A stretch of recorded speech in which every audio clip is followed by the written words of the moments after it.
Picture this. You're standing guard at the most sacred place in your country. Your family has served the royal family for generations. Your grandfather died protecting these very walls.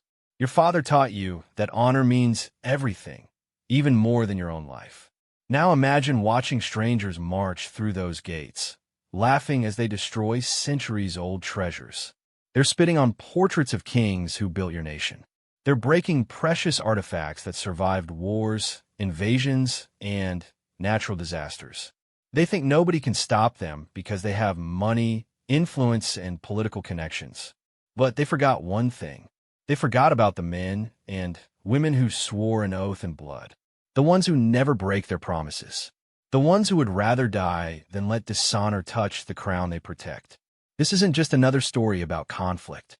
This is about what happens when ordinary people are pushed beyond every reasonable limit. When respect dies and fury takes its place. When silent protectors finally find their voice through action that shakes an entire kingdom. What you're about to read really happened. The names have been changed, but every detail, every moment of rising tension, every heartbeat of the final confrontation is exactly as it occurred. This is the story of how the most disciplined soldiers in the realm reached their breaking point and reminded the world why some lines should never be crossed. Are you ready to witness what happens when honor meets rage? When tradition clashes with corruption? When the guardians finally become the storm? The palace bells have been silent for 3 days. That should have been the first warning. Captain Marcus Whitfield adjusted his ceremonial sword for the 100th time that morning. Something felt wrong in the air around Thornwick Palace, though he couldn't name exactly what it was. The autumn wind carried an unusual chill, and the ancient stones seemed to whisper warnings that only soldiers like him could hear. Marcus had been protecting these grounds for 15 years. His weathered hands knew every inch of the palace walls, every secret passage, every weak point that enemies might try to exploit. His dark eyes had seen 3 different kings rule from the throne room behind him. He understood the weight of tradition better than most people understood their own names. The Royal Guard of Thornwick wasn't just any military unit. They were the descendants of warriors who had defended this kingdom for over 400 years. Each guard could trace his family line back through generations of protectors. They didn't just work at the palace. They were part of its living history. Their blood was mixed into the very foundation stones through centuries of sacrifice and dedication. This morning felt different, though. Marcus could sense tension building like storm clouds on a clear day. His fellow guards were restless, too. Sergeant David Ironwood kept checking his rifle more often than usual. Lieutenant Sarah Blackthorne was pacing the West Tower with unusual intensity. Even the youngest recruit, Tommy Riverside, seemed to feel the electric anxiety that was spreading through their ranks like wildfire. The source of their unease had a name: Lord Chancellor Reginald Ashworth. Ashworth was a politician who had recently gained tremendous influence over the current king. He was a smooth talker with expensive clothes and friends in high places.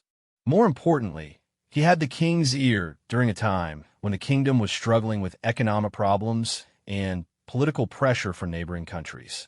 Marcus remembered when Ashworth first appeared at court 6 months ago.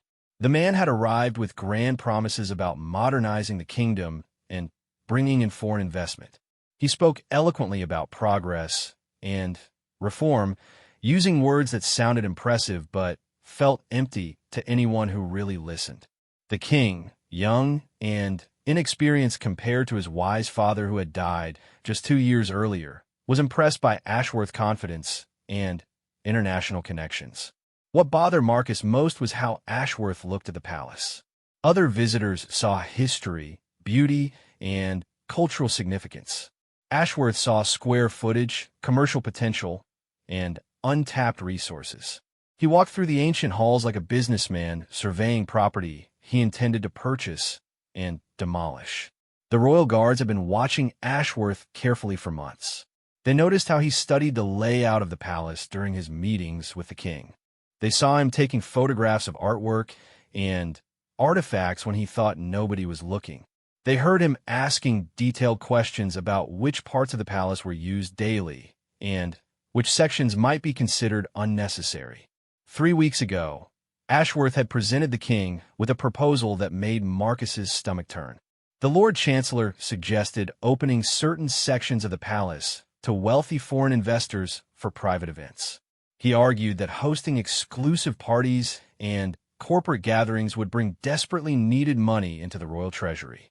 He painted pictures of elegant evening affairs that would showcase the kingdom's heritage while generating significant revenue. The king, pressured by mounting bills and influenced by Ashworth's persuasive arguments, had agreed to a trial period. Starting today, select areas of the palace would be available for rental to approved clients. Ashworth had personally vouched for the character and respectability of the first group to book an event. Marcus had tried to voice his concerns through proper military channels. He had written formal reports about security risks and cultural preservation. He had requested meetings to discuss the potential consequences of allowing civilians unsupervised access to historically significant areas. Every attempt at communication had been blocked by bureaucratic procedures or dismissed as old-fashioned thinking from guards who didn't understand modern economic realities. Now, as Marcus stood at his post beside the main entrance, he could see 3 black limousines pulling up the circular driveway. The vehicles were expensive and foreign-made, with tinted windows that prevented him from seeing their occupants. Behind them came 2 large trucks filled with catering supplies, decorations, and entertainment equipment. The first guests to emerge from the limousines were exactly what Marcus had feared. They were wealthy foreigners who carried themselves with the arrogance that comes from believing money can buy anything, including respect. Their clothes were flashy rather than elegant. Their voices were loud and demanding rather than appreciative and respectful. They looked at the palace the same way Ashworth did, as an expensive toy they had temporarily purchased the right to play with. One man, wearing a gold chain thick enough to anchor a boat, immediately began taking selfies in front of the main entrance. He posed with exaggerated expressions, treating the ancient carved doors like a backdrop for his social media posts. His companions laughed loudly at jokes that seemed designed to mock the formal atmosphere of the palace.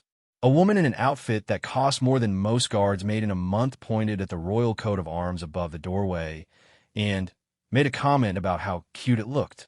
Her tone suggested she was talking about decorations at a theme restaurant rather than symbols that represented centuries of honor, sacrifice, and national identity. Marcus felt his jaw tighten as he watched the group swagger through the entrance. Protocol required him to remain at attention, silent and professional, while civilians passed by. But every instinct developed through 15 years of military service was screaming warnings about these particular civilians. Lord Chancellor Ashworth appeared at the entrance to greet his guests personally. He was dressed in his finest suit and wearing his most charming smile. He welcomed them with excessive enthusiasm, speaking in a tone that suggested he was personally honored by their presence. Marcus noticed how Ashworth's behavior changed around these people. He became more servile, more eager to please, more willing to agree with whatever they said. As the group moved deeper into the palace, Marcus could hear fragments of their conversation echoing back through the stone corridors. They were discussing which rooms would be best for different types of activities. They were asking about whether certain artifacts could be moved temporarily to make space for their entertainment equipment. They were treating the palace like an empty venue that could be rearranged according to their preferences. The royal guards stationed throughout the palace were required to remain motionless at their posts while the inspection took place. They could observe, but they were forbidden from interfering unless an immediate security threat was identified. This meant they had to stand and watch while strangers handled precious artifacts, leaned against priceless paintings, and discussed modifications to rooms that had remained unchanged for generations. Sergeant Ironwood was stationed near the Hall of Portraits, a corridor lined with paintings of every king and queen who had ruled Thornwick. Marcus knew that David's own great-grandfather appeared in several of those paintings, standing proudly beside King Edmund the Wise during the kingdom's golden age of expansion and prosperity. David had grown up hearing stories about the courage and dedication of the guards who had served before him. Marcus could only imagine how David felt watching strangers examine those portraits like merchandise in an art gallery. The guests were evaluating which paintings were attractive enough to remain on display during their event, and which ones should be temporarily removed to make room for modern decorative elements that better suited their party theme. Lieutenant Blackthorne was posted in the crown treasury, a chamber that housed not only the actual crown jewels, but also historical artifacts that represented defining moments in the kingdom's history. There was the sword that King Arthur the Brave had carried during the War of Three Nations. There were documents bearing the signatures of legendary rulers who had shaped laws that still govern the land today. There were gifts from allied kingdoms that had sealed peace treaties and trade agreements. The guests were asking detailed questions about the value and insurance status of various pieces. They wanted to know which items were too valuable to remain in the room during their event and which ones could stay as conversation pieces. They discussed the possibility of hiring professional appraisers to provide documentation about the worth of items they might accidentally damage during their celebration. Marcus realized that these people weren't just renting space in the palace. They were treating it like a luxury hotel where they expected complete control over their environment. They assumed that historical significance was less important than their personal comfort and entertainment preferences. The worst part was watching Lord Chancellor Ashworth enable their attitudes. Every time a guest made an inappropriate suggestion, Ashworth found a way to agree with them. When they asked about moving artifacts, he assured them that arrangements could be made. When they criticized certain aspects of the palace's traditional decorations, he promised to have alternatives provided. When they requested modifications to lighting, furniture arrangements, or room configurations, he immediately began discussing how their wishes could be accommodated. Marcus had sworn an oath when he joined the Royal Guard. That oath wasn't just about protecting the royal family from physical threats. It was about preserving the dignity, traditions, and cultural heritage that the crown represented. He had promised to defend not just lives, but the very soul of what made Thornwick a proud and independent kingdom. Watching Ashworth bargain away pieces of that heritage for money felt like watching someone sell his own family's grave markers to buy temporary luxuries.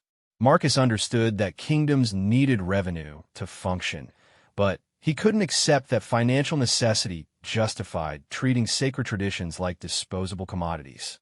As the inspection tour continued, Marcus began receiving subtle signals from his fellow guards throughout the palace. These weren't official military communications. They were the kind of wordless understanding that develops between soldiers who have served together for years. A slight adjustment of posture here, a meaningful glance there, a tiny shift in stance that conveyed volumes about rising tension and shared concern. The guards were watching more than just the guests now. They were watching each other, gauging reactions, measuring tolerance levels, and preparing for possibilities that their formal training had never specifically covered. What do you do when the greatest threat to everything you've sworn to protect comes not from enemy armies or foreign spies, but from your own government's willingness to compromise principles for profit? By midday, the inspection had evolved into something that looked more like a detailed planning session for permanent changes rather than a simple venue rental. The guests were requesting floor plans, discussing structural modifications, and asking about the possibility of installing modern amenities that would make future events more convenient for people like themselves. Lord Chancellor Ashworth was not just agreeing to these requests. He was enthusiastically expanding on them. He suggested additional changes that might make the palace more appealing to international clients. He offered to provide historical documentation that could be used in marketing materials to attract future bookings.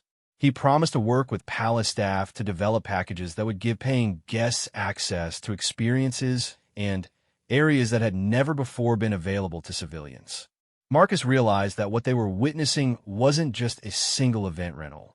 It was the first step in a process that would gradually transform Thornwick Palace from a protected historical site into a commercial entertainment facility.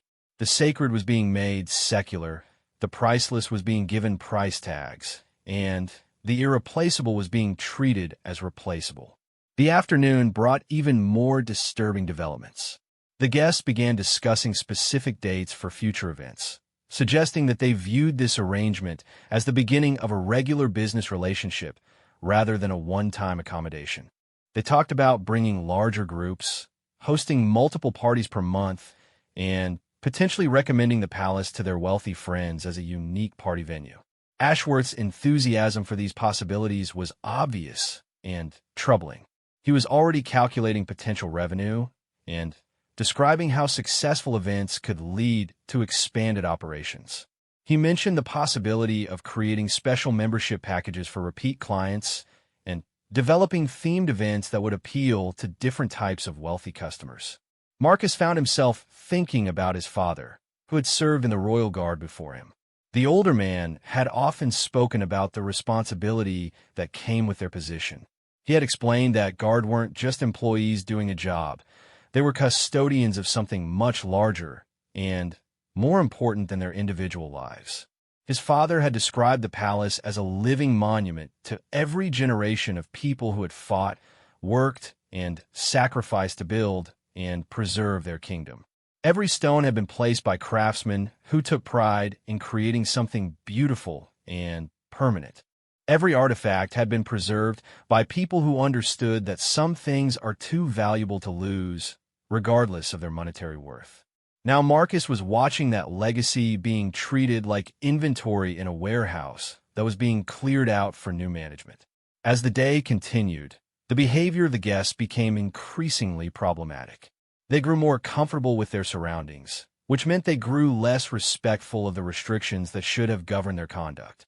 They began touching artifacts more freely, moving smaller items to get better photographs, and treating the palace staff like personal servants rather than professional guides. One guest picked up a ceremonial goblet that had belonged to Queen Isabella the Just, using it to demonstrate how it would look in photographs at their upcoming party. Another guest sat on a throne that had been used for coronation ceremonies for over 2 centuries, posing for pictures while making jokes about ruling the kingdom for a day. Marcus watched Ashworth laugh along with these antics instead of establishing appropriate boundaries. The Lord Chancellor seemed more concerned with keeping his clients happy than with maintaining the respect that these historical treasures deserved. The breaking point came when one of the guests suggested that certain portraits in the Hall of Portraits should be temporarily replaced with modern art that would be more appealing to contemporary party attendees. The guest argued that old paintings of dead kings created a gloomy atmosphere that might depress people who were trying to celebrate and have fun. Lord Chancellor Ashworth actually considered this suggestion seriously. He began discussing the logistics of safely removing and storing the historical portraits while installing temporary artwork that would better suit the aesthetic preferences of paying clients. Marcus felt something snap inside his chest when he heard those words. These weren't just paintings being discussed, they were the faces of rulers who had dedicated their lives to protecting and serving the kingdom. They were images of leaders who had made difficult decisions, fought necessary wars, and created the laws and traditions that still provided stability and identity for their people. The idea that these portraits should be hidden away because they might interfere with someone's party atmosphere was more than Marcus could tolerate. It wasn't just disrespectful. It was a fundamental rejection of everything that made Thornwick more than just a piece of geography with borders and a flag. As evening approached and the inspection finally concluded, Marcus realized that this was only the beginning. The guests departed with promises to return soon for their actual event, and Lord Chancellor Ashworth was already scheduling meetings to plan additional modifications that would make the palace more suitable for commercial entertainment purposes. The royal guards were left standing at their posts, maintaining their professional discipline while internally processing what they had witnessed. They had been forced to watch their sacred charge being treated like a commodity, and they were expected to continue protecting people who seemed determined to destroy everything they were supposed to defend. Marcus understood that a line had been crossed today, but he also knew that much worse was coming. The guests who had toured the palace today were not going to be satisfied with a simple party rental. They had seen an opportunity to transform something sacred into something profitable, and they had found a willing partner in Lord Chancellor Ashworth. The question that haunted Marcus as he completed his evening duties was simple but urgent. At what point does a soldier's duty to obey orders conflict with his duty to protect what he has sworn to defend? That night, as Marcus walked the palace perimeter during his final security check, he noticed that several other guards were also lingering after their official shifts had ended. They weren't talking to each other. Military protocol discouraged casual conversation during security operations, but their presence suggested that he wasn't the only one who felt unable to simply go home and pretend that nothing significant had happened. The palace felt different in the darkness. The same stones that had seemed violated during the day now felt like they were waiting for something. The shadows in the corridors seemed deeper, as if the building itself was holding its breath before some inevitable confrontation. Marcus paused beside the main entrance where he had watched the black limousines arrive that morning. Tomorrow, those same vehicles would return, bringing the same people back for their actual event. But tomorrow, they wouldn't just be inspecting and planning, they would be implementing their plans and making their modifications to rooms that had remained unchanged for centuries. As he completed his security rounds and prepared to end his shift, Marcus found himself thinking about the oath he had taken 15 years ago. He had promised to protect the crown, the kingdom, and everything they represented. That oath hadn't included exceptions for situations where the threats came from people with government approval or financial resources. The stars above Thornwick Palace shone with the same steady light that had guided previous generations of guards through their own moments of decision and crisis. Marcus wondered what those earlier protectors would do if they were facing the situation that now confronted him and his fellow guards. He was about to find out that some questions answer themselves, usually in ways that change everything forever. The black limousines returned exactly as Marcus had predicted, but this time they brought twice as many vehicles and 3 times as many people. What had been described as an intimate gathering for a select group of international investors had transformed overnight into something that looked more like a corporate takeover celebration. Marcus counted 47 guests emerging from the convoy of luxury cars and hired buses. They came dressed in outfits that screamed expense rather than elegance, carrying themselves with the casual arrogance of people who believed their wealth entitled them to treat anything they could afford as their personal playground. Lord Chancellor Ashworth was practically bouncing with excitement as he greeted each arrival. His earlier restraint had completely disappeared, replaced by the enthusiasm of a man who saw dollar signs in every direction he looked. He had clearly spent the night planning ways to exceed his clients' expectations, probably hoping to secure even more lucrative contracts in the future. The first sign of serious trouble came when the guests began unloading their party supplies. What Marcus had expected to be tasteful decorations and catering equipment turned out to be industrial-grade sound systems, strobe lights, fog machines, and portable bars designed to create a nightclub atmosphere inside the most sacred chambers of the palace.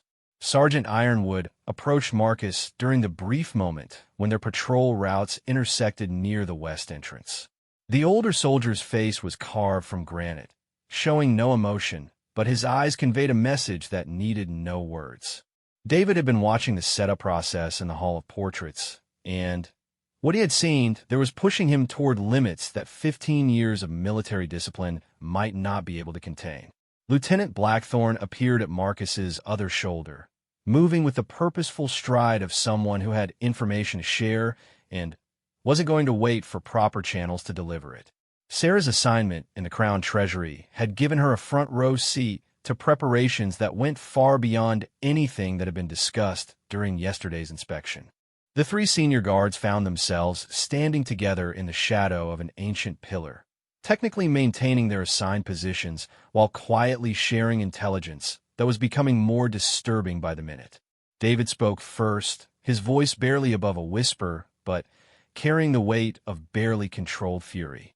The guests in the Hall of Portraits weren't just planning to temporarily remove historical paintings. They were discussing permanent alterations to the room's layout. They wanted to install modern lighting fixtures that would require drilling into ceiling beams that were over 300 years old. They were planning to mount contemporary speakers directly into walls that contained irreplaceable carved reliefs. Sarah's report from the Crown Treasury was even worse. The guests had decided that the historical artifacts created too much visual clutter for their party aesthetic. They weren't just requesting temporary removal. They were suggesting that most items be permanently relocated to storage areas where they wouldn't interfere with future commercial events. One guest had actually used the phrase deadweight when referring to documents that had established the constitutional foundations of their government. Marcus felt his hands trembling slightly as he processed this information. What they were witnessing wasn't just cultural insensitivity or wealthy arrogance. It was the systematic destruction of their nation's heritage by people who viewed history as an inconvenient obstacle to their entertainment preferences. The situation became critical when Lord Chancellor Ashworth began actively encouraging these modifications. Instead of establishing boundaries or protecting the palace's integrity, he was suggesting additional changes that would make the facility even more suitable for commercial purposes. He had apparently spent the night researching successful entertainment venues in other countries, and he was eager to implement their features at Thornwick Palace. Ashworth was no longer just accommodating his clients. He was competing with them to come up with ideas that would transform the palace into something completely different from what it had always been. He spoke enthusiastically about installing permanent party lighting, creating designated dance floors, and establishing cocktail lounges in rooms that had served as council chambers for centuries of wise rulers. The three guards realized they were facing a situation that their training had never specifically addressed. Their oath required them to protect the crown and everything it represented, but their chain of command was actively participating in the destruction of what they were supposed to defend. The very people who should have been allies in preserving the kingdom's heritage had become the primary threat to its survival. Marcus made a decision that would have consequences none of them could fully anticipate. He quietly informed David and Sarah that he was going to request an immediate audience with the king himself. Military protocol normally required requests to go through multiple layers of bureaucracy, but exceptional circumstances sometimes justified exceptional measures. The problem was that Lord Chancellor Ashworth controlled access to the king, especially during periods when important business arrangements were being finalized. Any request for an audience would have to go through Ashworth's office, and there was virtually no chance that he would approve a meeting that might interfere with his profitable new venture. Sarah suggested an alternative approach that was both brilliant and dangerous. As the head of palace security for the Crown Treasury, she had legitimate reasons to request a brief meeting with the king regarding the safety of valuable artifacts during civilian events. If she framed her concerns in terms of security protocols rather than cultural preservation, she might be able to bypass Ashworth's gatekeeping and get direct access to the throne. David volunteered to provide backup support by documenting everything that was happening throughout the palace. His position allowed him to move between different areas during his security rounds, and he could use his access to gather evidence of modifications and alterations that were being made without proper royal approval. The three guards separated to implement their plan, but within an hour they discovered that Ashworth had anticipated potential resistance from palace security. He had issued new orders that restricted guard movement during civilian events, officially for the safety and privacy of paying clients. Guards were now required to remain at fixed positions and were forbidden from entering areas where party preparations were taking place. This meant that the royal guards were being deliberately prevented from monitoring the very activities they were supposed to oversee.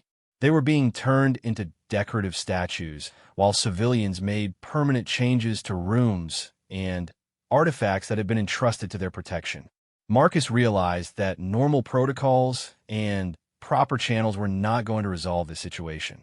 Ashworth had systematically blocked every legitimate avenue for raising concerns or requesting oversight. The guards were being neutralized as an effective protective force while maintaining the appearance of royal security.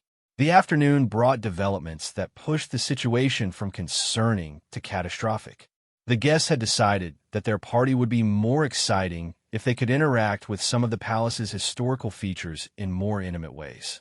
They were requesting access to areas that were normally completely off-limits to civilians, including the royal family's private quarters and the ancient crypts where previous kings and queens were buried. Ashworth was seriously considering these requests. He argued that providing exclusive access to truly sacred spaces would justify charging premium prices for future events. He suggested that wealthy clients would pay enormous sums for the privilege of dining in rooms where legendary rulers had made world-changing decisions, or for the unique experience of hosting cocktail parties in chambers that contained the tombs of royal ancestors. Marcus felt something fundamental shift inside his mind when he heard these proposals being discussed seriously. This wasn't just about money or politics anymore. It was about the complete destruction of everything that separated civilization from chaos. Some things were supposed to be sacred, protected, and preserved regardless of financial considerations. Some boundaries were supposed to exist, even for people who could afford to cross them.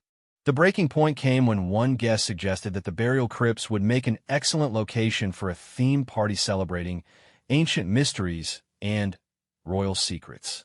The idea was to use the tombs of dead kings and queens as atmospheric decorations for an entertainment event where wealthy foreigners could pretend to commune with the spirits of Thornwick's greatest rulers.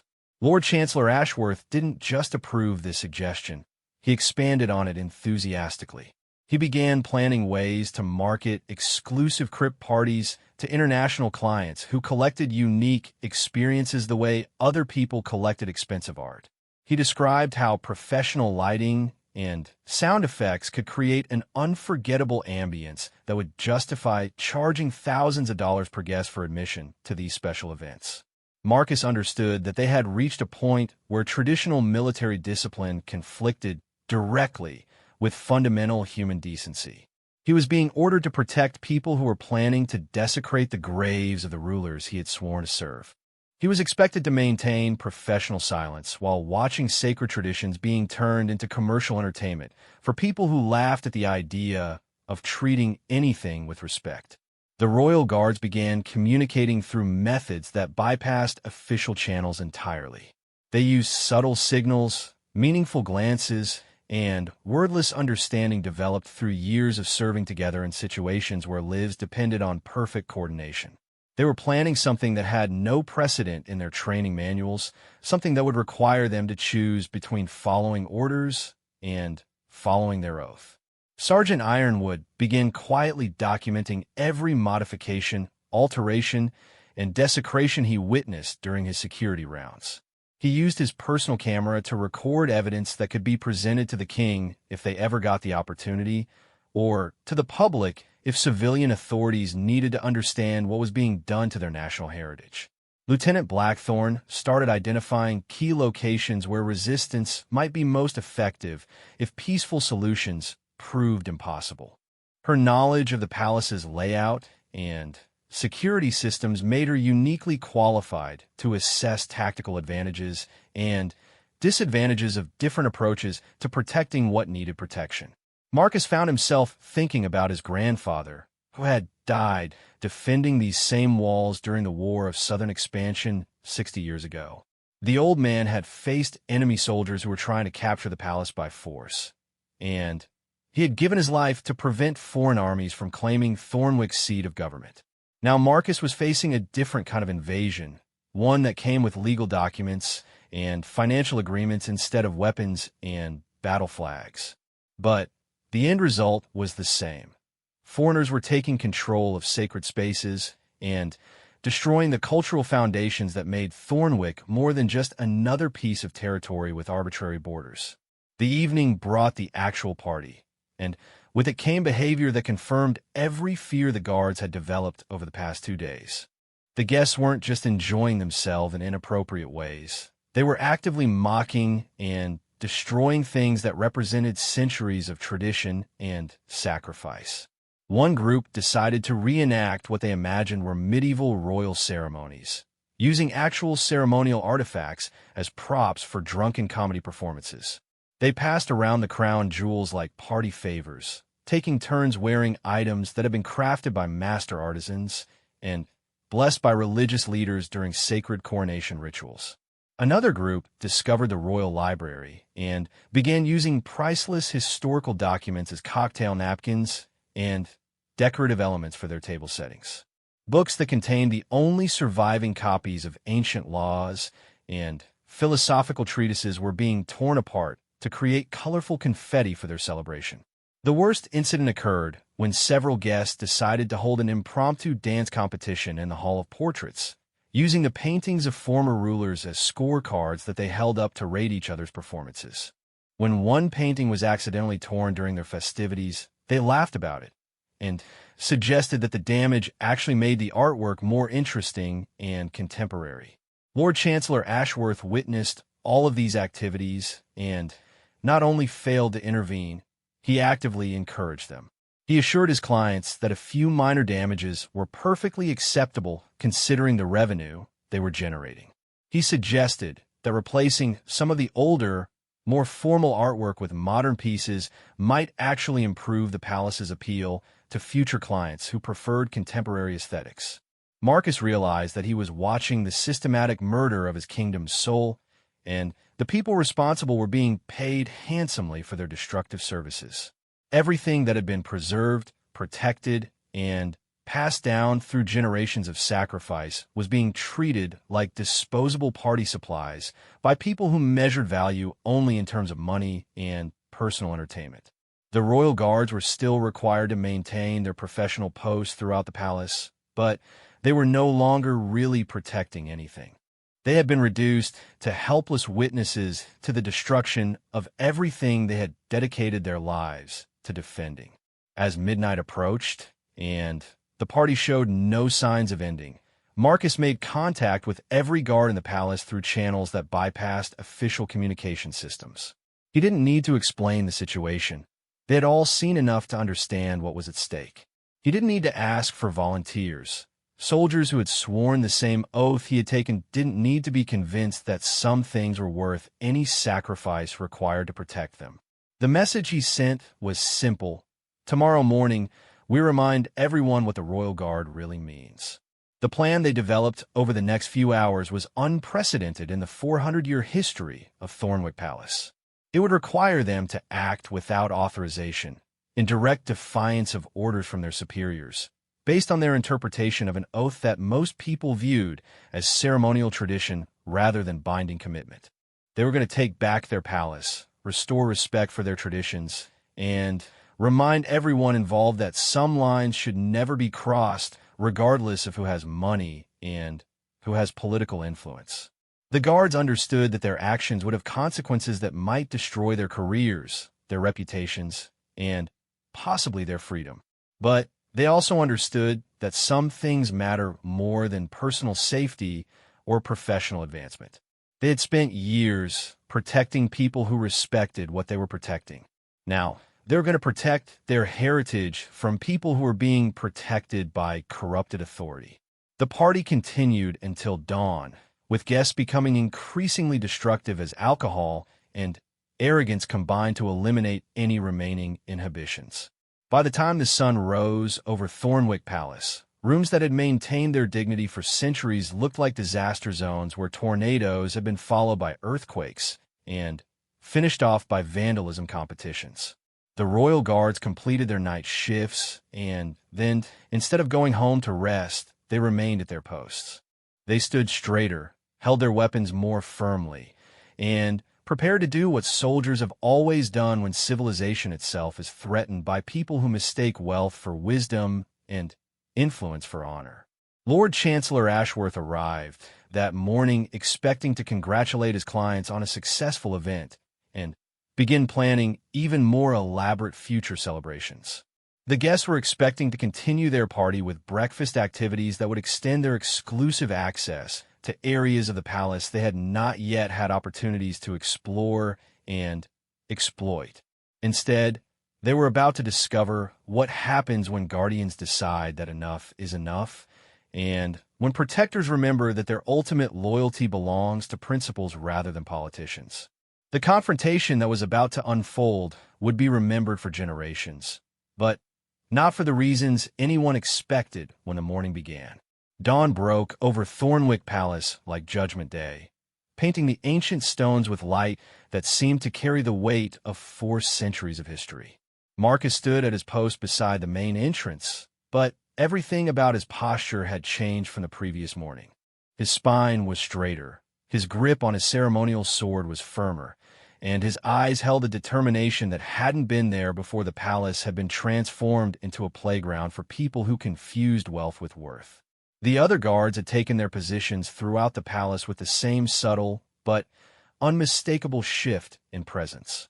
They were no longer just ceremonial fixtures decorating important doorways. They had reclaimed their identity as protectors, and everyone who saw them could sense that something fundamental had changed during the long night. Lord Chancellor Ashworth arrived at 9 o'clock sharp, practically glowing with satisfaction over the success of his first commercial venture. He had spent the early morning hours calculating potential revenue from future bookings and drafting marketing materials that would attract even more wealthy clients to what he was already calling the ultimate luxury heritage experience.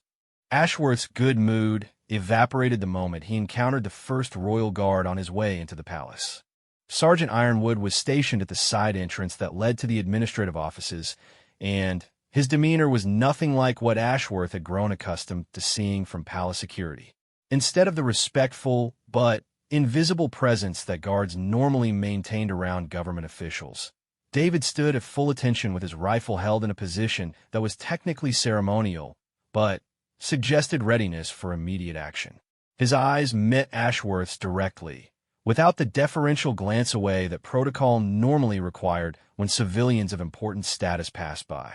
Ashworth felt a flicker of unease, but he dismissed it as meaningless military posturing from guards who were probably unhappy about working extra hours during civilian events. He had more important things to worry about than the hurt feelings of soldiers who didn't understand the economic realities that drove modern governance. The Lord Chancellor's confidence returned as he entered the palace and saw his clients beginning to gather for what they had planned as an extended morning celebration. The previous night's party had been such a success that several guests had decided to extend their stay and explore additional areas of the palace that they hadn't yet had opportunities to experience. One group was particularly excited about finally getting access to the royal burial crypts, where they planned to hold their ancient mysteries-themed breakfast celebration among the tombs of dead kings and queens. Another group wanted to tour the private royal quarters, where they hoped to take photographs of themselves lounging in beds where legendary rulers had slept and sitting at desks where world-changing decisions had been made. Ashworth had assured them that all of these requests could be accommodated. He had spent part of the night drafting new protocols that would expand civilian access to previously restricted areas, arguing that increased revenue would benefit the kingdom more than maintaining outdated restrictions based on sentimental traditions. The first sign that his morning wasn't going to proceed as planned came when he tried to escort the first group of guests toward the royal crypts. Lieutenant Blackthorne was stationed at the entrance to the corridor that led to the underground burial chambers, and her position was clearly intended to prevent passage rather than facilitate it. Sarah stood with her feet planted shoulder-width apart, her hands resting on her sidearm in a gesture that was technically within regulations, but carried implications that made Ashworth's stomach tighten with sudden anxiety. Her expression was perfectly professional, but her eyes held a warning that even a politician could interpret without difficulty. "Lieutenant Blackthorne," Ashworth said, using his most authoritative tone, "these guests have special permission to tour the burial chambers. Please step aside and allow us to pass." Sarah's response was delivered in a voice that carried throughout the entire corridor, ensuring that every guard within hearing distance would know exactly what was happening and how their commanding officer was choosing to respond. "Sir, the royal burial crypts are sacred ground that has been protected by the Royal Guard for over 400 years. Access to those chambers requires direct authorization from His Majesty the King himself in writing with official royal seals. I have received no such authorization. Ashworth felt his face flush with anger and embarrassment as he realized that several of his paying clients were witnessing this confrontation. He had promised these people exclusive access to areas that no other visitors had ever seen, and now he was being publicly challenged by a subordinate who seemed to have forgotten her place in the chain of command. "Lieutenant, I am the Lord Chancellor of this kingdom, and I have full authority to grant access to any area of the palace that I deem appropriate for official business. These guests are here under my personal guarantee, and you will allow them to pass immediately." Sarah's next words were spoken with perfect military precision, but they carried the weight of absolute finality that left no room for negotiation or compromise. "Sir, my oath as a royal guard supersedes any civilian authority when it comes to protecting the sacred heritage of this kingdom. I cannot and will not allow unauthorized persons to enter the burial chambers of our sovereign rulers. If you wish to override this decision, you will need to bring me direct written orders from His Majesty the King." The corridor fell silent as the implications of this exchange settled into everyone's consciousness. Ashworth was being directly defied by a subordinate, in front of paying customers whose satisfaction was crucial to his future business plans. More importantly, he was discovering that his authority over the royal guards wasn't as absolute as he had assumed it to be. The guests who had been excited about their unique breakfast experience were now watching a power struggle that threatened to ruin their exclusive access to areas they had specifically paid to explore. Several of them began expressing their displeasure about promises that weren't being kept and services that weren't being delivered as advertised. Ashworth realized he needed to reassert his authority quickly, or his entire commercial venture would collapse before it had really begun.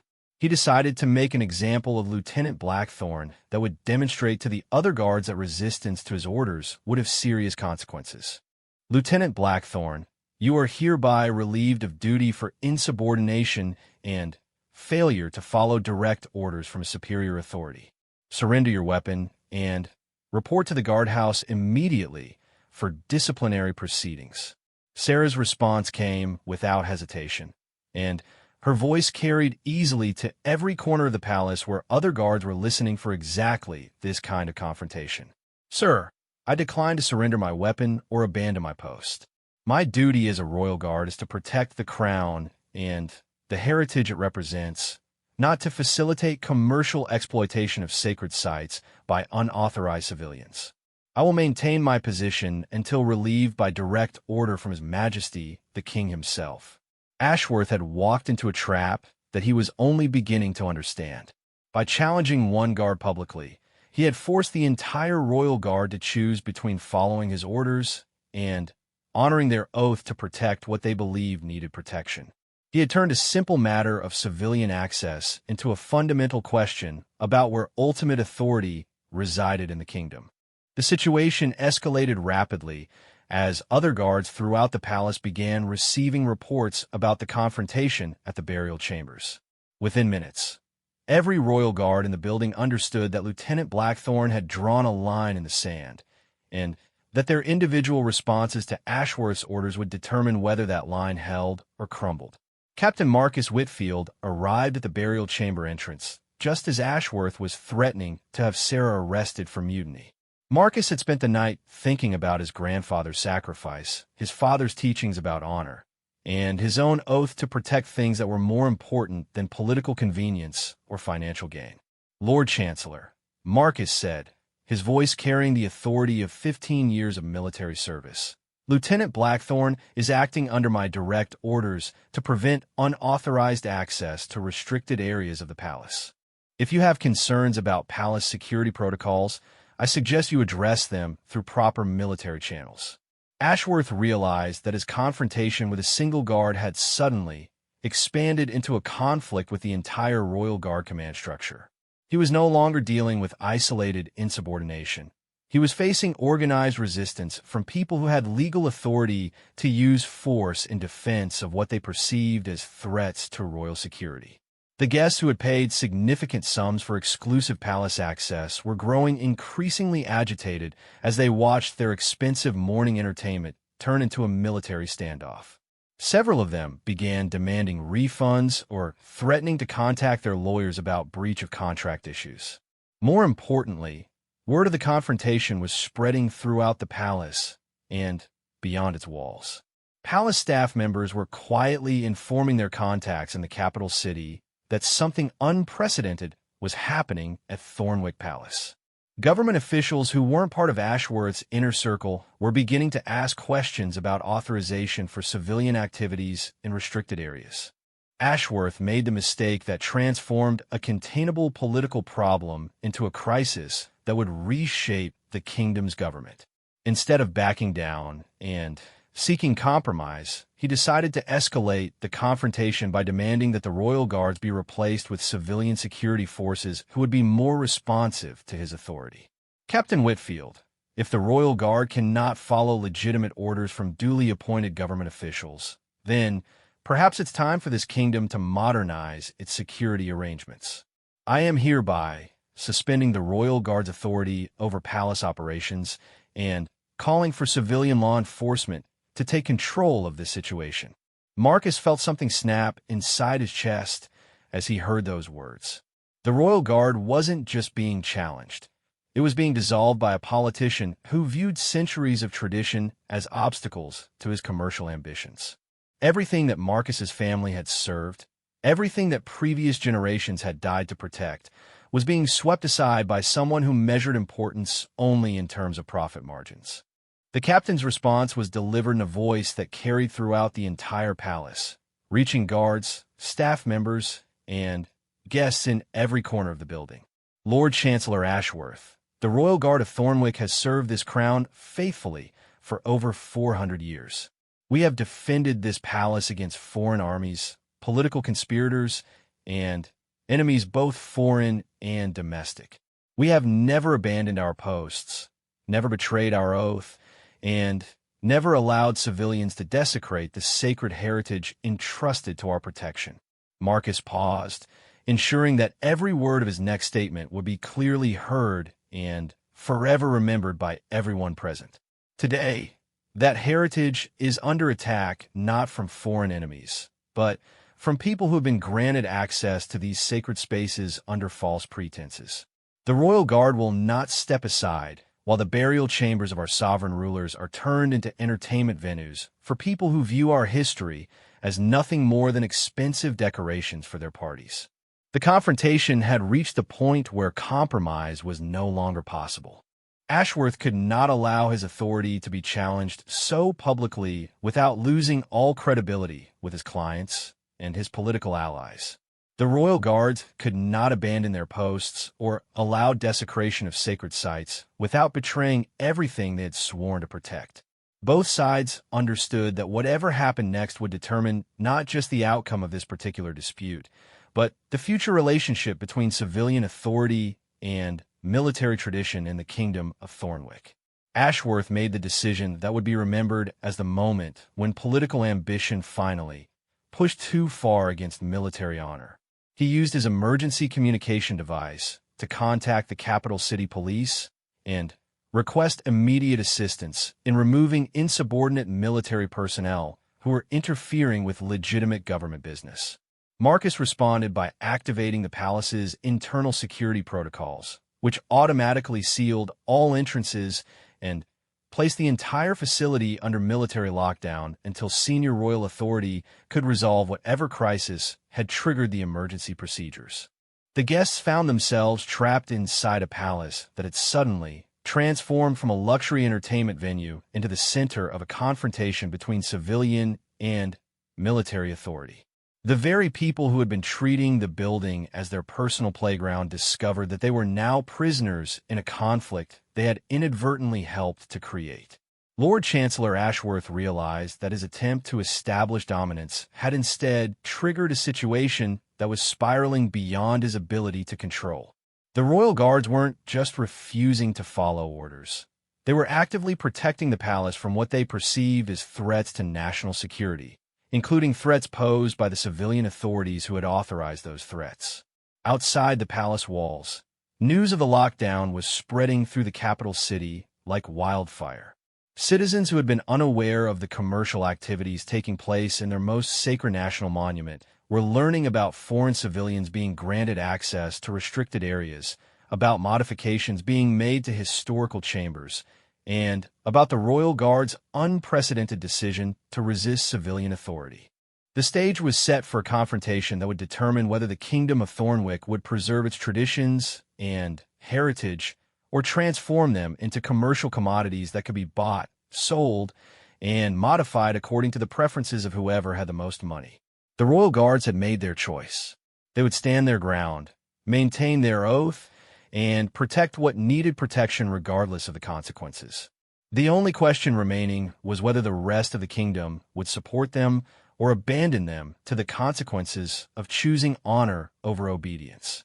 The palace lockdown created a silence that seemed to echo with 4 centuries of accumulated tension between tradition and change. Inside the ancient walls, 47 wealthy guests found themselves unexpectedly confined in what they had assumed was their private entertainment venue, while outside, emergency vehicles from the capital city were arriving to address what Lord Chancellor Ashworth had described as a military mutiny against legitimate civilian authority. Captain Marcus Whitfield stood in the main courtyard, surrounded by his entire complement of royal guards. For the first time in anyone's memory, every guard in the palace had abandoned their individual posts to form a unified defensive formation around the most sacred areas of the building. They were no longer scattered decorative sentries. They had become a cohesive military unit prepared to defend what they viewed as the very soul of their kingdom. The transformation in their bearing was remarkable.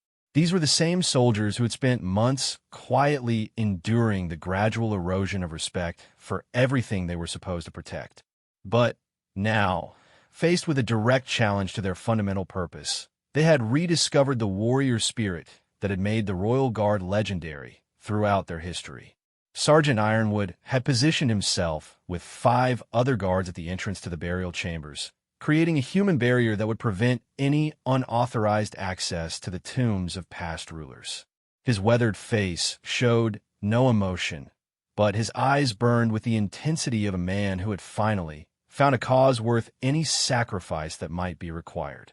Lieutenant Blackthorn commanded the entrance to the Crown Treasury, where she stood with her hand resting on her sidearm in a gesture that was unmistakably serious. Behind her, the artifacts and jewels that represented centuries of royal heritage seemed to glow with renewed dignity, as if they understood that someone was finally willing to fight for their preservation. The youngest guards, including Tommy Riverside, who had only joined the Royal Guard 6 months earlier, were discovering what it meant to be part of something larger and more important than individual careers or personal safety. These young soldiers had grown up hearing stories about the heroic sacrifices of previous generations, and now they were being given the opportunity to write their own chapter in that continuing story.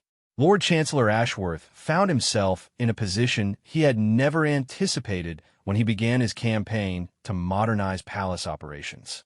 Instead of managing a simple commercial venture, he was now the focal point of a confrontation that was attracting attention from the highest levels of government and the deepest corners of public opinion. The civilian law enforcement officers who arrived in response to his emergency call were faced with a situation that their training had never specifically addressed. They were being asked to remove highly trained military personnel from positions they were legally authorized to occupy, in defense of traditions they were sworn to protect, in opposition to activities that had questionable legal foundation. The senior police commander, Inspector Margaret Thornberry, was a career law enforcement professional who understood the difference between legitimate authority and political overreach. She had served in various capacities throughout the kingdom for over 20 years, and she had never encountered a situation where civilian and military authority were so directly opposed over such fundamental questions. Inspector Thornberry's first action was to demand a complete briefing from all parties involved before taking any enforcement action. She was not going to risk the careers of her officers or the safety of her personnel by walking blindly into a complex political situation that she didn't fully understand. The briefing process revealed information that fundamentally changed the inspector's understanding of what was happening at Thornwick Palace. Lord Chancellor Ashworth's description of insubordinate military personnel refusing lawful orders was contradicted by evidence of unauthorized modifications to protected historical sites, commercial exploitation of sacred national monuments, and systematic violation of cultural preservation laws that had been in place for generations. More importantly, Inspector Thornberry learned that the activities Ashworth had authorized were taking place without proper royal approval. The king had agreed to limited commercial events in specific areas of the palace, but he had not authorized structural modifications, unrestricted civilian access to sacred sites, or the transformation of burial chambers into entertainment venues. The inspector realized that the royal guards might actually be acting in accordance with their legal authority to protect royal property and national heritage, while Lord Chancellor Ashworth might be exceeding his legitimate powers by authorizing activities that violated both law and tradition. Meanwhile, inside the palace, the trapped guests were experiencing the consequences of their casual disrespect for traditions they had never bothered to understand. What had begun as an exclusive party in a unique venue had transformed into a hostage situation where they were prisoners in a conflict between military honor and political corruption. Some of the guests demanded immediate release, threatening legal action and political retaliation if their confinement continued for any significant period. Others began to understand that their presence had inadvertently triggered a crisis that was much larger and more serious than their desire for unique entertainment experiences. One guest, a businessman named Harrison Blackwater who had extensive international experience, recognized the signs of a situation that was spiraling beyond anyone's ability to control. He had seen similar confrontations in other countries where traditional institutions clashed with modernizing forces, and he understood that the outcome would determine the future character of the entire kingdom. Blackwater began trying to mediate between the different groups of guests, encouraging them to remain calm and avoid actions that might further escalate tensions. He understood that their behavior during this crisis would influence how they were perceived by both the royal guards and the general public, and that poor choices now could have consequences that followed them for years. The critical turning point came when His Majesty King Edward the Young arrived at the palace, having been informed of the crisis by loyal staff members who were concerned about unauthorized activities taking place in areas under royal protection. The king's arrival changed the entire dynamic of the confrontation because he was the only person with unquestioned authority to resolve the competing claims about what was and wasn't authorized. King Edward was 28 years old and had inherited the throne only 2 years earlier when his father died unexpectedly from a heart attack. He was intelligent and well-intentioned, but he lacked the experience and confidence that would have allowed him to navigate complex political situations without relying heavily on advisors like Lord Chancellor Ashworth. The young king's understanding of the situation had been shaped entirely by Ashworth's reports, which had emphasized the financial benefits of commercial palace events while minimizing concerns about cultural preservation and traditional protocols. He arrived expecting to find his royal guard engaged in inexplicable insubordination against reasonable modernization efforts. Instead, he discovered a situation that forced him to confront fundamental questions about his own identity as a ruler and his responsibility to preserve the heritage he had inherited.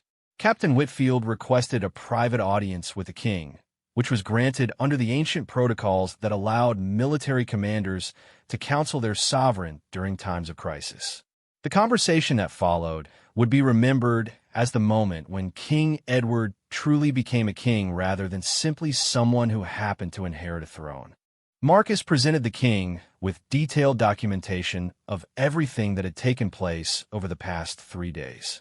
Photographs of damaged artifacts, recordings of guests mocking royal traditions, evidence of unauthorized modifications to protected historical sites, and testimony from multiple guards about activities that violated both law and common decency. More importantly, Marcus helped the king understand that this crisis wasn't really about party planning or commercial revenue. It was about the fundamental question of what the crown represented and whether those representations had any meaning beyond financial value. The captain explained that the Royal Guard's resistance wasn't based on opposition to change or progress, but on their understanding that some things were too valuable to lose regardless of what someone might be willing to pay for access to them. He helped the king see that preserving heritage wasn't about living in the past, but about maintaining connections to principles and traditions that provided stability and identity in an uncertain world. King Edward spent over an hour reviewing the evidence and listening to Marcus's explanation of why the Royal Guard had felt compelled to take such unprecedented action. By the time their private meeting concluded, the young king's understanding of his role and responsibilities had been fundamentally transformed. The king emerged from his meeting with Captain Whitfield to address all parties involved in the crisis. His statement was delivered with a clarity and authority that surprised everyone who had grown accustomed to seeing him defer to advisors on important matters. Lord Chancellor Ashworth, I hereby revoke all authorizations for commercial events in areas of the palace that have been designated as culturally protected sites. The activities that have taken place over the past 3 days exceeded the scope of what I approved, and they violated both the spirit and the letter of laws designed to protect our national heritage. The king's next words were delivered with the kind of firmness that made everyone present understand that he was speaking as a sovereign rather than as a young man who could be influenced by persuasive advisors. The Royal Guard has acted in accordance with their sworn duty to protect the crown and everything it represents. Their resistance to unauthorized activities demonstrates the kind of loyalty and dedication that has preserved this kingdom through 4 centuries of challenges and changes. King Edward then addressed the trapped guests directly, offering them safe passage from the palace while making it clear that their future access to royal properties will be contingent on their demonstrated respect for cultural protocols and historical preservation requirements. Lord Chancellor Ashworth's political career effectively ended during that royal statement, though the formal processes of removing him from office would take several more weeks to complete. His attempt to transform the kingdom's heritage into commercial entertainment had failed completely, and his methods have been publicly repudiated by the very monarch he claimed to represent. The crisis resolution process took the rest of the day, but by evening the palace had been restored to its normal operations. The guests departed with a much deeper understanding of the difference between buying access to something and earning the right to be trusted with it. Inspector Thornberry's investigation ultimately resulted in new protocols designed to prevent future conflicts between civilian authority and military responsibility in situations involving cultural preservation and national heritage protection. Most importantly, the Royal Guard had demonstrated that their oath to protect the crown meant something more than ceremonial tradition.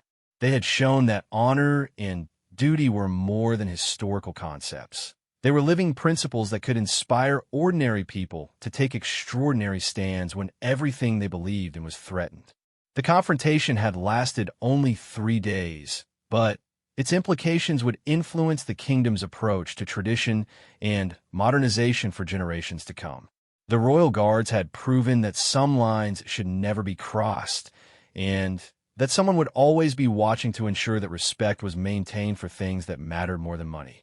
The young king had learned that true authority comes not from the power to make decisions, but from the wisdom to make decisions that honor the trust placed in leadership by people who depend on that leadership to protect what they cannot protect themselves. And the kingdom as a whole had been reminded that progress and preservation were not necessarily opposing forces, that moving forward could be accomplished without abandoning the principles and traditions that provided foundation for everything else they were trying to build. 6 months after the confrontation that would forever be known as the Palace Stand, Captain Marcus Whitfield walked the morning perimeter of Thornwick Palace with steps that carried the weight of both vindication and consequence. The ancient stones seemed to whisper their approval of his choices, but The political aftermath had proven that standing for principles often comes with prices that extend far beyond the moment of decision. The immediate results of the Royal Guard's resistance had been overwhelmingly positive from a cultural preservation perspective. King Edward had not only permanently banned commercial entertainment events in protected areas of the palace, but had also established new legal frameworks that strengthened heritage protection throughout the kingdom. The burial chambers remained sacred ground. The crown treasury was restored to its proper dignity, and the Hall of Portraits once again displayed the faces of past rulers without fear of being treated as disposable decorations. However, the political consequences had been complex and far-reaching in ways that none of the guards had fully anticipated when they made their stand. The confrontation had exposed deep divisions within the kingdom's government between officials who prioritized economic development and those who believed cultural preservation should take precedence over financial considerations. Lord Chancellor Ashworth's removal from office had triggered an investigation into other government contracts and agreements that might have compromised national heritage for commercial gain. The investigation revealed a network of politicians, business people, and foreign investors who had been working systematically to transform the kingdom's historical sites into profitable entertainment venues. Marcus had been called to testify before parliamentary committees, royal commissions, and judicial panels that were trying to understand how such extensive commercial exploitation had been authorized without proper oversight or public consultation. His testimony had been crucial in establishing legal precedents that would protect cultural sites throughout the kingdom, but it had also made him enemies among powerful people who had lost significant money when their investment schemes collapsed.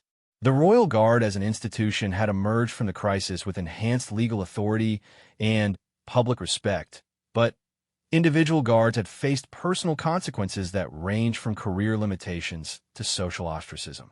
Some political factions viewed them as heroes who had saved the kingdom's heritage from commercial exploitation.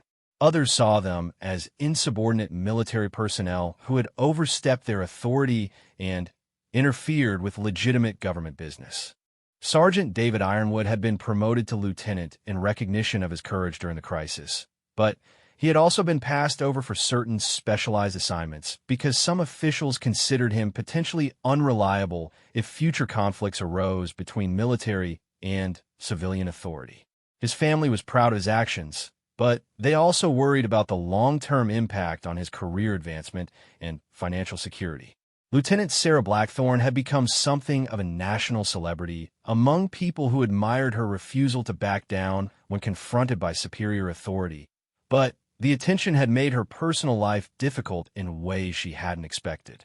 Marriage proposals from strangers, interview requests from journalists, and speaking invitations from political organizations had transformed her from a quiet professional soldier into an unwilling public figure.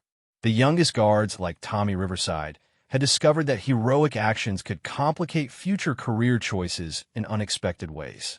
Tommy's role in the palace stand had made him famous among military historians and cultural preservationists, but it had also created expectations that every future decision he made should live up to the example he had set during his first major crisis.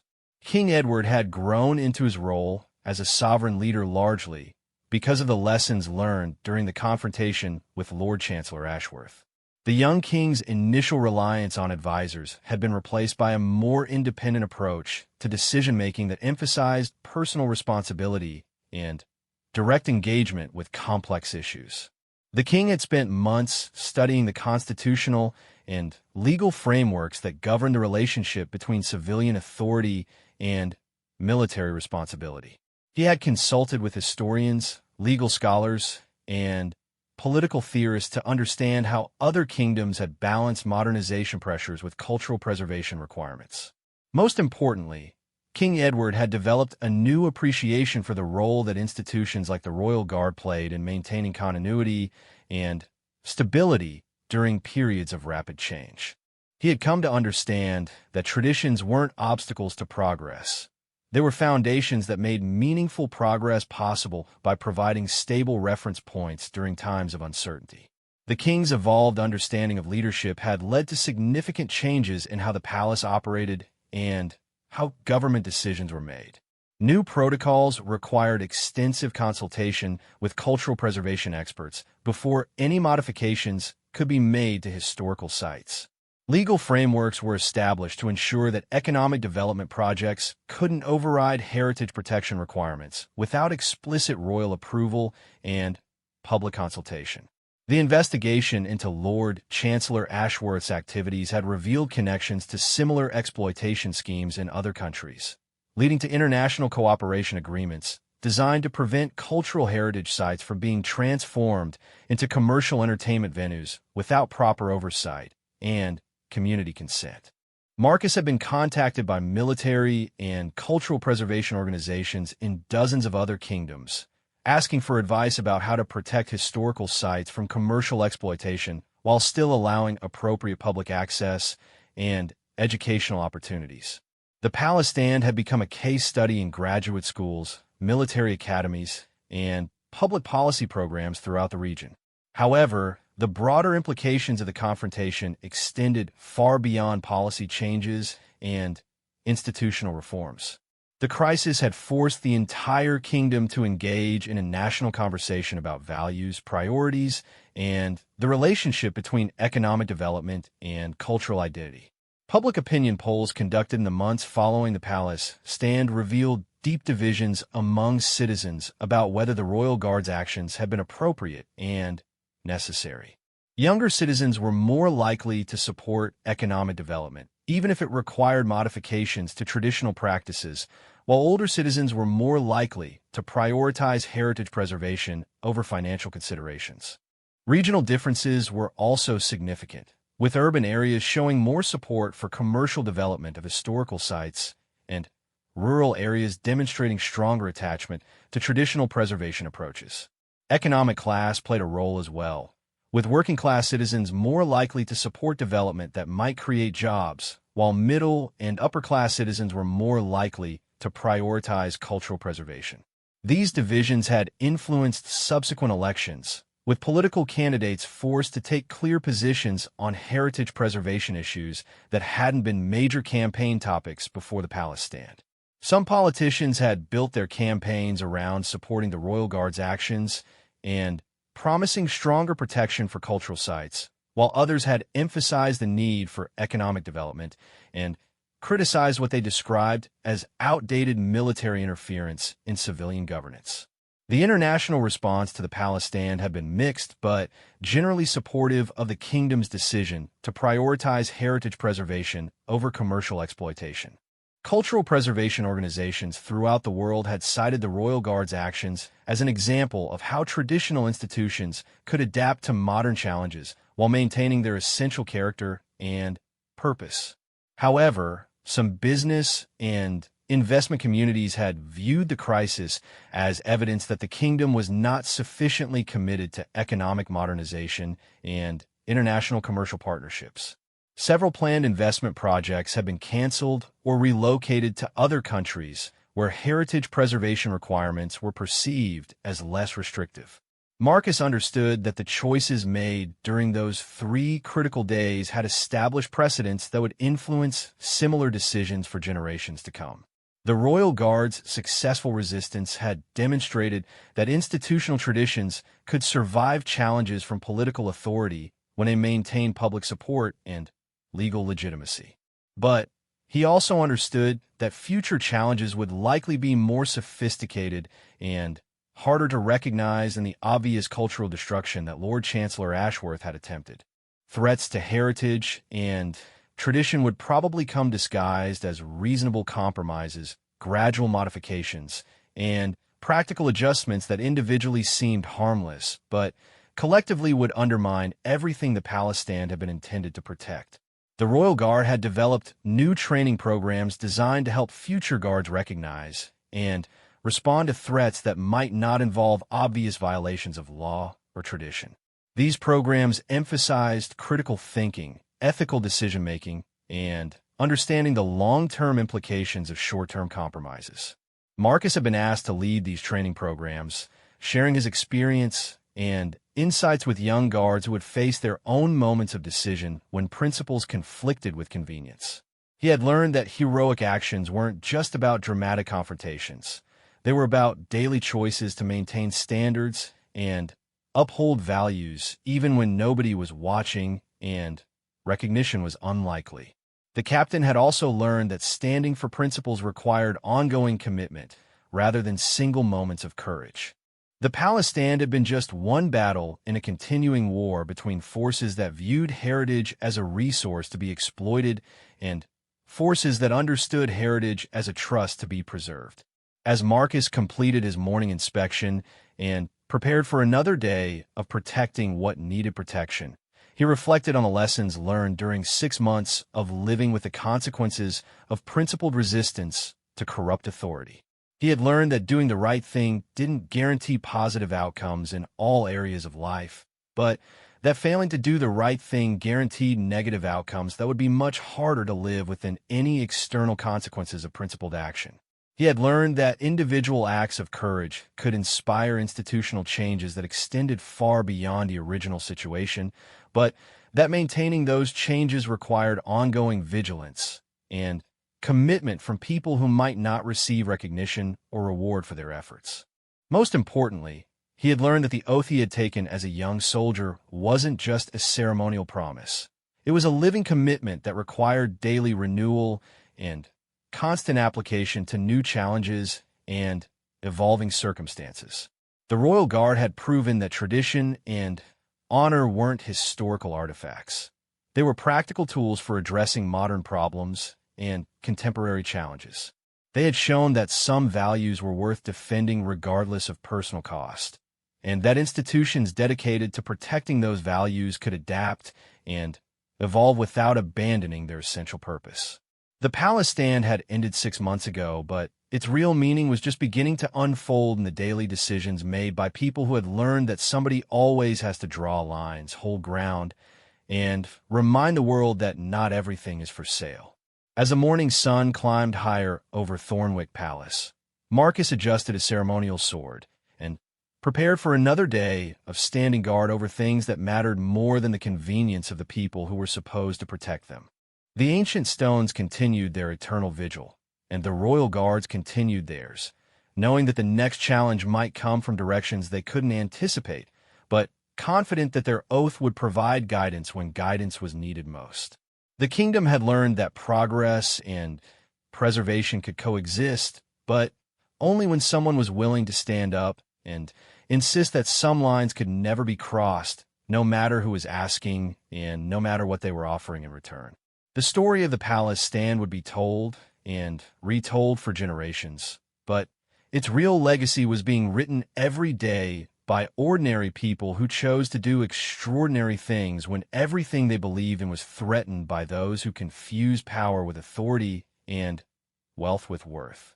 The royal guards had fought back, and in doing so, they had reminded everyone that honor was more than a word, duty was more than a job, and tradition was more than a memory of how things used to be.